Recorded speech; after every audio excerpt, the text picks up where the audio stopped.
आवाम का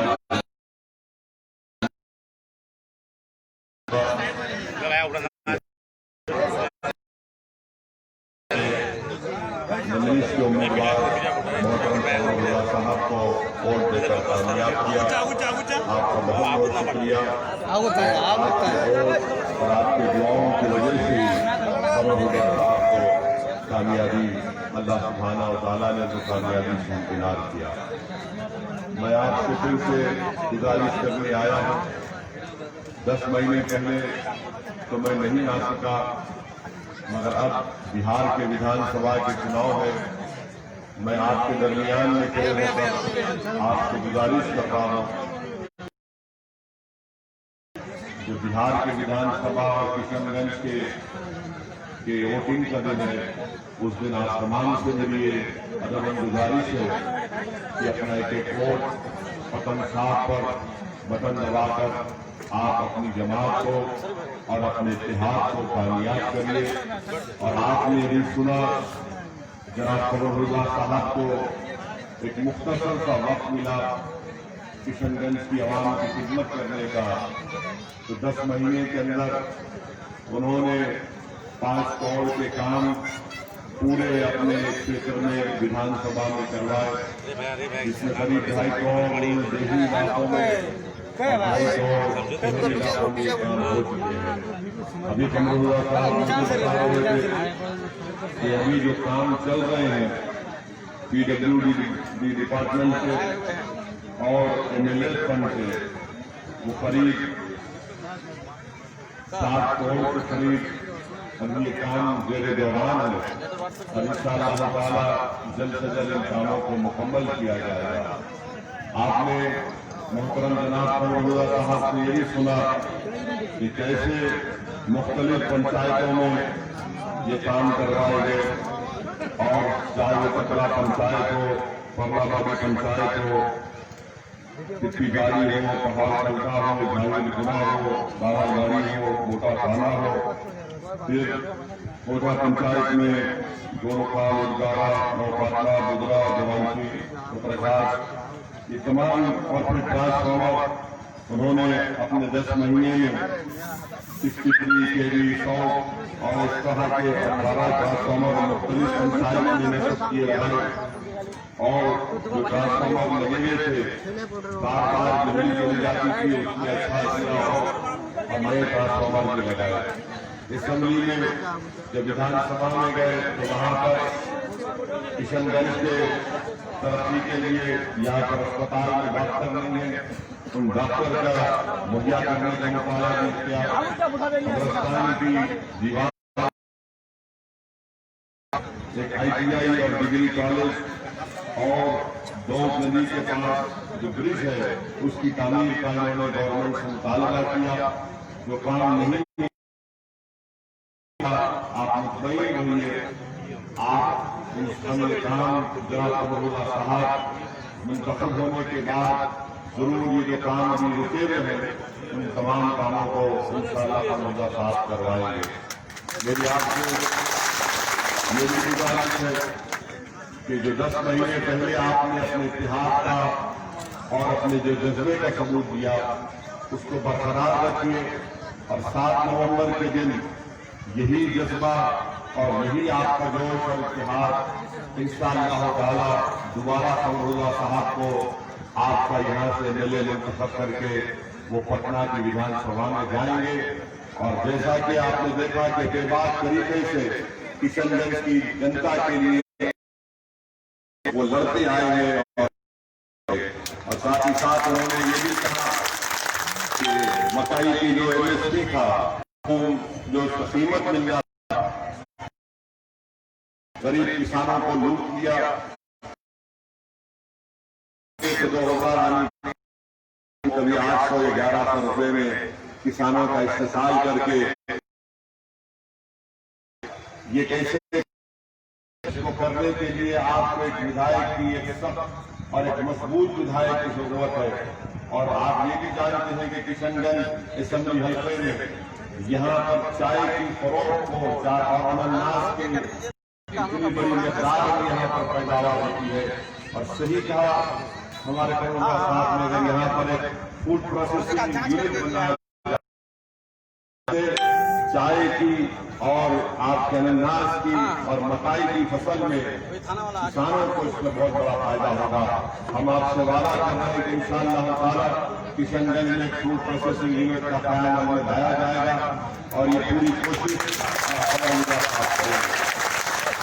एक और अहम बात आपने देखी होगी कि जब भी विधायक बनकर पटना की विधानसभा में गए तो उन्होंने बेबाक तरीके से आपके मसाइल को उठाया और मजलिस इत्तेहादुल मुस्लिमीन अपने हर विधायक को ये कहती है कि कभी भी हुकूमत वक्त के आगे जो पटना में जो लोग इख्तिदार की कुर्सियों पर बैठते हैं, हम कभी भी अपनी ना गर्दनों को झुकाएंगे ना अपनी नजरों को नीचे करेंगे, बल्कि इख्तिदार की कुर्सियों पर बैठने वालों की आंख में आंख डालकर अपनी गर्दन को सीधा रखकर यही मिजाज मजलिस इत्तेहादुल मुस्लिमीन कर रहा। और आपने देखा कि पार्लियामेंट की तमाम मुद्दात आपके सामने है। भारत की पार्लियामेंट की 540 की पार्लियामेंट में मजलिस इत्तेहादुल मुस्लिमीन के 2 अरकान पार्लियामान है अल्हम्दुलिल्लाह, मगर जब हम पार्लियामेंट में खड़े होकर बात करते हैं तो भीख नहीं मांगते, हम अपने हक का मुतालबा करते हैं। यही फर्क है मजलिस में और कांग्रेस पार्टी में और बीजेपी में। हमारी जबानों में किसी किस्म की लचक नहीं पैदा होती जब मजलूमों के हक की बात होती है। हमारे दिलो दिमाग पर हिकमत नहीं छा जाती जब गरीबों के इंसाफ के मुतालबे की बात होती है। ये मजलिस इत्तेहादुल मुस्लिमीन का मिजाज है। और मैं आपके दरमियान में खड़े होकर जनाब कमरुल्लाह साहब से भी कहूंगा कि जब किशनगंज की जनता दोबारा आपको अपनी मोहब्बतों से, अपनी दुआओं से, अपनी ओर से आपको कामयाब करेगी तो यही मिजाज को आपको बरकरार रखना है और इसी तरह बेबाक तरीके से आपको वहां की विधानसभा में किशनगंज की जनता की तरक्की के लिए काम करना है। और किशनगंज की जनता चाहे वो मुसलमान हो, हिंदू हो, किसी मजहब का हो, किसी जात का हो, हम किसी में फर्क नहीं करते, हम किसी में भेदभाव नहीं करते। हमारा मकसद ये है कि जो जनता ने हमको चुनकर भिजाया उनका काम हो, उनको इंसाफ मिले और उस इलाके में जो काम नहीं हुए वो काम को करवाया जाए। आप इन बातों को याद रखिए। 7 तारीख के दिन आपको अपना एक और बटन चाप के हक में बटन दबा कर देना है। मैं ये बात आपके सामने बेझिझक कह रहा हूं, नरेंद्र मोदी का मुकाबला बीजेपी से है। इस बात को हमेशा याद रखिए। अगर हम अपनी नजरों से हमारा जो मुखालिफ है, अगर हमारी नजरें उससे चूक जाएंगी तो खुदा ना खास्ता कहीं हमको नुकसान ना हो जाए। इसीलिए दुश्मन ये कोशिश करेगा, मुखालिफीन ये पूरी कोशिश करेंगे कि जो 10 महीने पहले आपने इत्तेहाद की एक मिसाल कायम की, जो पूरे बिहार में जब किशनगंज की जनता ने कमरुल हुदा को कामयाब किया तो पूरे बिहार में उम्मीद की किरण पैदा हो गई। जो लोग ये समझते थे कि मजलिस इत्तेहादुल मुस्लिमीन के मेले बिहार से कामयाब नहीं होगा, जो हम पर तंज करते थे, हम पर मजाक उड़ाते थे, मैं आपको सलाम करता हूं कि आपने उनको मौसर जवाब दे दिया। आपको बता दिया कि मजाक और तंज करने वालों तुम करते रहो, हम जानते हैं हमारी इत्तेहाद की ताकत को, कुव्वत को, और आपने सही रहबर को चुना और आपने रहबरों को नाकाम किया। इस बार भी आपको 7 तारीख के दिन बहुत से रहबर है जो हमारे इत्तेहाद के दुश्मन है, जो हमारी शनाख्त के दुश्मन है, जो हमारी उभरती सियासी ताकत के दुश्मन है, क्योंकि वो लोग जानते हैं कि अगर बिहार में मजलूम आवाम की कोई आवाज बन सकता है तो मजलिस बन सकती है। ये तमाम के तमाम नहीं, विधानसभा में कमरुल हुदा की तरह मजलिस के नुमाइंदे जब कामयाब होकर जाएंगे तो इन तमाम पार्टियों को मालूम, चाहे वो कांग्रेस हो, बीजेपी हो, आरजेडी हो, जेडी हो, वो जानते हैं कि इस जमात की जबान को कोई नहीं रोक सकता। ये बड़े बड़ों के सामने बेबाकी के साथ आपके मसाइल की हम तर्जुमानी करते आए हैं। इसीलिए तमाम एक होकर इनकी कोशिश यही है कि ना सिर्फ किशनगंज बल्कि ठाकुरगंज, कोचादामन, बैसी, अमूर, जोकीहाट और सीमांचल के मुख्तलिफ विधानसभा से जब मजलिस लड़ रही है तो इनका एक ही चीज कोशिश कर रहे हैं कि कोई भी जीत जाए पर मजलिस का ना जीते, मगर याद रखो जिसके साथ अल्लाह है और जिसके साथ ये गयूर अवाम है उसको दुनिया के मेरे अजीज दोस्तों और बुजुर्गों, मैं किशनगंज की आवाम से आज ये बात कहने के मौक़िफ़ में हूं कि 10 महीने का जो मुख्तसर सा हमको वक्त मिला, हमने ये काम किया। इस काम की बुनियाद पर भी आप अपनी जमात का साथ दीजिए। इस काम की बुनियाद पर भी आप जमात का साथ दीजिए। जो पहले विधायक थे, मुझे इनके बारे में कुछ कहना नहीं है, मगर हम आपको सिर्फ यही बता रहे हैं कि जब हमारे बच्चे, हमारे नौजवान बच्चे जब कोरोना के बाद अपने अपने प्रदेश को वापिस आ रहे थे, बिहार को आ रहे थे, तो जबरन ले जाकर उनको क्वारंटाइन कर दिया गया था। तो यही कमरुदा था जो जाकर उन बच्चों से, नौजवानों से पूछ रहा था, उनकी कैफियत को जान रहा था, उनकी तकलीफ को समझ रहा था, उनकी आंखों से बहते हुए आंसुओं को पोंछ रहा था, उनके सरों पर दस्ते शफकत रखकर उनको हिम्मत और दिलासा दिला रहा था। ये काम मजलिस का नुमाइंदा कर सकता है, जिसको आप समझते थे जो माजी में लोग थे वो बेचारे दिल्ली में अटक गए, दिल्ली से आ ही नहीं सके और बोला गया कि कोरोना की वजह से लॉकडाउन हो गया।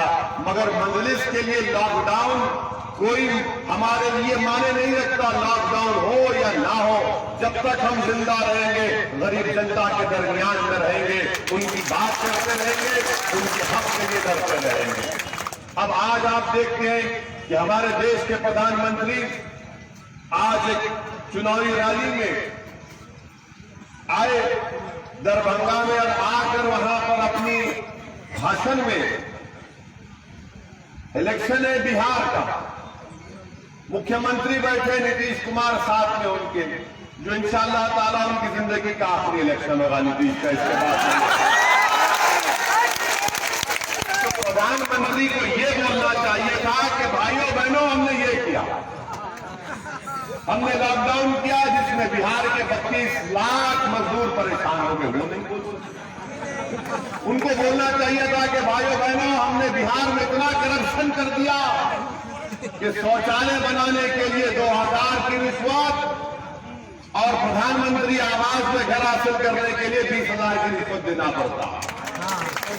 प्रधानमंत्री को यही बता देना था कि सीमांचल में जब बाढ़ आती है तो लाखों एकड़ जमीन कट जाती है।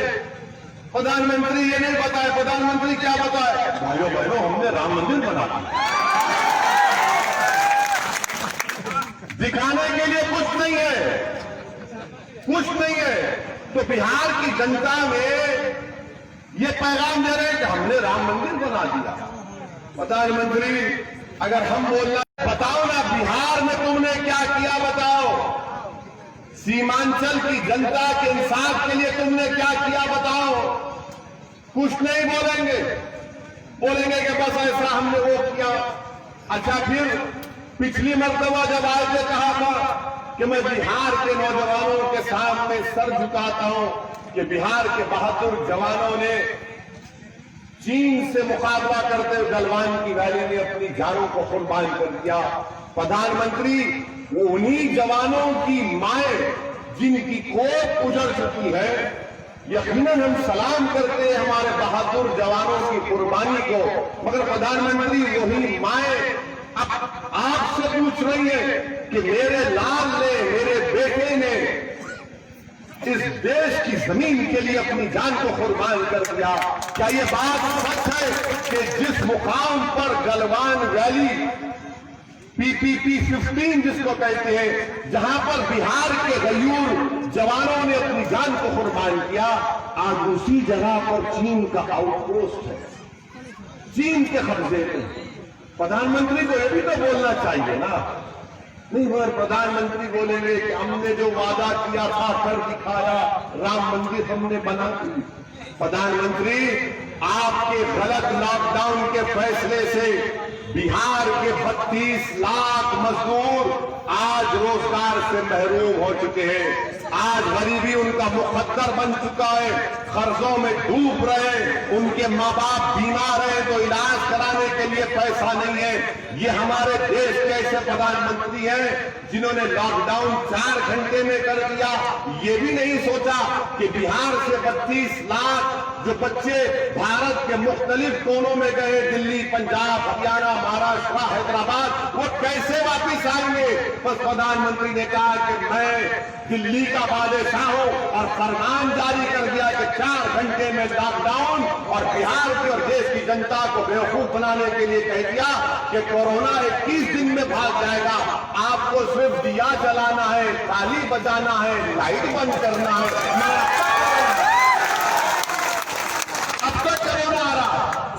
तो प्रधानमंत्री का मामला यही है, प्रधानमंत्री के हथेली में जन्नत दिखाते और अपने आप को जादूगर समझते हैं। हम अपने बचपने में स्कूल में जब पढ़ते थे तो जादूगर आता था, मैजिक शो होता था, वो अपनी टोपी में से खरगोश को निकालता, अपनी दस्ती में से फूल बनाता था। प्रधानमंत्री, ये आपकी जादूगरों की हरकतों से देश तंग आ चुका है, अब देश तंग आ चुका है, गरीब परेशान हो चुका है। अरे आप बताओ लॉकडाउन में क्या किया आपने। और ये बिहार की हुकूमत जो बच्चे हमारे बाहर से आए उनको 1000 रुपए ट्रेन का टिकट तक नहीं दे पाए, ये लॉकडाउन की वजह से बर्बादी। और फिर आप जानते हैं कि मजलिस की लड़ाई सीमांचल की लड़ाई है। हमने अब 5 साल पहले सीमांचल से अपनी सियासी सफर का आगाज किया और हम उस वक्त तक चैन से नहीं बैठेंगे जब तक के सीमांचल की सरजमीन से इंसाफ नहीं हो जाएगा। हमारी लड़ाई सीमांचल से शुरू हुई और सीमांचल करते रहेंगे जब तक मैं जिंदा रहूंगा। मैं सीमांचल जिंदाबाद के नारे लगाता रहूंगा, सीमांचल जिंदाबाद के नारे लगाता रहूंगा, क्योंकि बिहार में अगर सबसे कोई बैकवर्ड एरिया है, पसमानदा इलाका है, वो सीमांचल का इलाका है। अगर कोई नहीं मानता तो आओ मुझसे बहस कर लो, तुम 5 मिनट में पीठ दिखाकर भाग जाओगे हमारे सामने। तो सीमांचल की लड़ाई के लिए आपको हमारा साथ देना है, फिरका परस्तों को शिकस्त देना है। अब याद रखिए, ये पुरानी हो गई कांग्रेस, इसमें अब दम कम नहीं रहा, इसमें अब दम कम नहीं रहा। अभी किसी में दम कम है तो कमरुल खुदा है। और यही इंशाअल्लाह ताला मुझे यकीन है कि आपकी दुआएं, आपकी मोहब्बतें, आपके आशीर्वाद रहेगा तो किशनगंज में इंशाअल्लाह ताला एक फिरकापरस्त पार्टी का उम्मीदवार नहीं जीतेगा, बल्कि उसकी जमानत को आप जब्त करवाएंगे इंशाअल्लाह। यदि हम आपको कहने आए थे, आपसे गुजारिश करने आए थे, अभी तो पहला जलसा है और भी बहुत जलसे होंगे। हमको तो पूरे भारत में बदनाम कर दी कि भड़काऊ भाषण देते। अरे कौन सी भड़काऊ? अरे हम तो गरीबों की बात करते, हक की बात करते।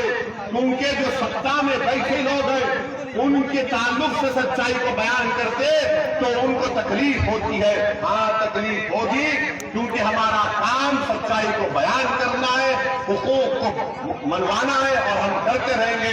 इस उम्मीद से यहाँ से जा रहा हूँ कि 7 नवंबर के दिन आप इंशाअल्लाह